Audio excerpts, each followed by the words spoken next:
And to get from your plateau down to that next level of where you want your body fat to be, I think it's just important to be really aware of what you're eating and to make sure that you're, drinking plenty of water and getting the right nutrients, even micronutrients.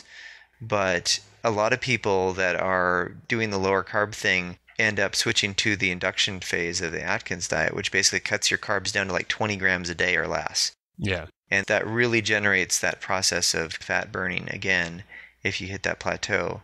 And I think that's probably a useful technique, cutting out those extra carbs, because if you've been eating a lot of carbs in your life, that has definitely put the extra fat on. Yeah. But do you think a slow metabolism makes you fat?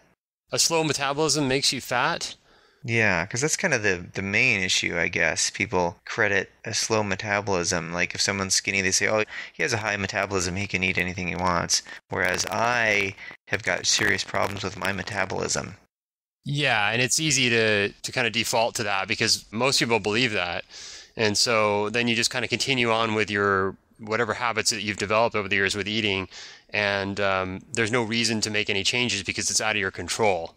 But once you accept that it is in your control, then everything becomes a lot easier, with that self-acceptance.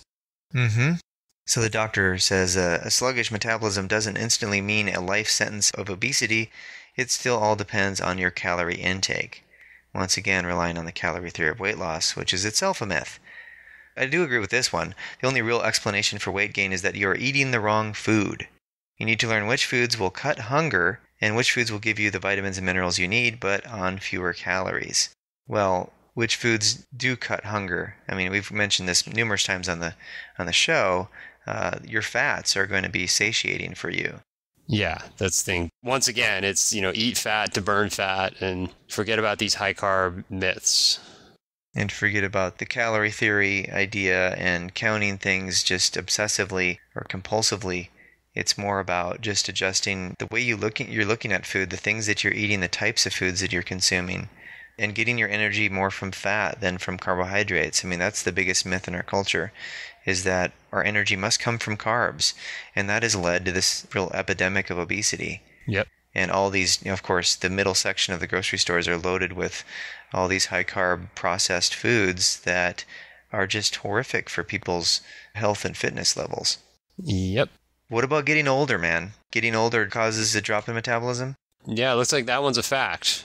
I've actually noticed this, that I do require less food per day. Uh-huh. It's amazing how efficient the body can become.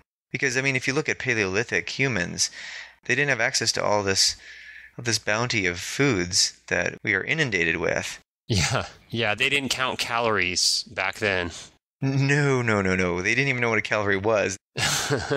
So yeah, it says most people are less active as they get older, which means at 60, we really do have to eat 500 to 600 calories a day fewer than in our 20s just to stay the same weight. So I think that actually, if you're eating the right foods, that's going to happen more naturally. You're just not going to need to eat as much and you're going to feel it. But, in this article, they feel the need to point it out because we have so much food around us. And if you keep going and keep eating after you're, into your 60s and keep eating like you used to, it's going to start packing on the pounds. But, how many old people, like, over the age of 75 or 80, how many old people do you see that are overweight or obese? Not as many, you would think, as the middle-aged. No, because it doesn't, if you're carrying this extra weight, that's going to have an effect on your health. And a lot of people just don't make it to be that old.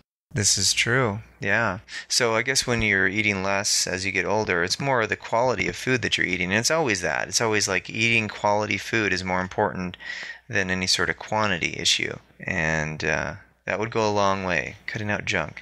Yeah, cutting out junk, it says at the end. Yeah, that's always a good thing.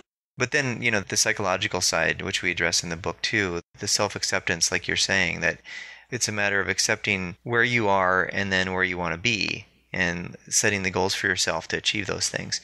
And so it's really important to focus on the inner conflicts that are going on with this whole eating of the junk food and I guess you could do heavy lifting with the donut bells, but just don't eat them, as tasty as donuts are. Yeah.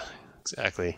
Okay, well, I think that wraps up metabolism. And a good place to start for all of this is to download our 3 pillars for achieving your perfect weight through the mind-body connection. Just go to the website, healthymindfitbody.com, and enter your name and email, and you can get that. It's a 20-minute audio. And it's a good way to start your process. Mm-hmm. And if you like this podcast, give us a review. We'll put the iTunes link in the show notes. And hope everybody's having a great holiday season. Mm-hmm. Feel free to send us comments about your challenges in this time of year where there's lots of food everywhere. Always look forward to hearing from listeners to see what their issues are. Yeah. And I'm going to go grab myself a nuclear penguin here. So I need to get going. Only in moderation. Right. Only one. Yeah. Well, take care, everyone, and we'll talk to you next week. Okay. Thanks for listening.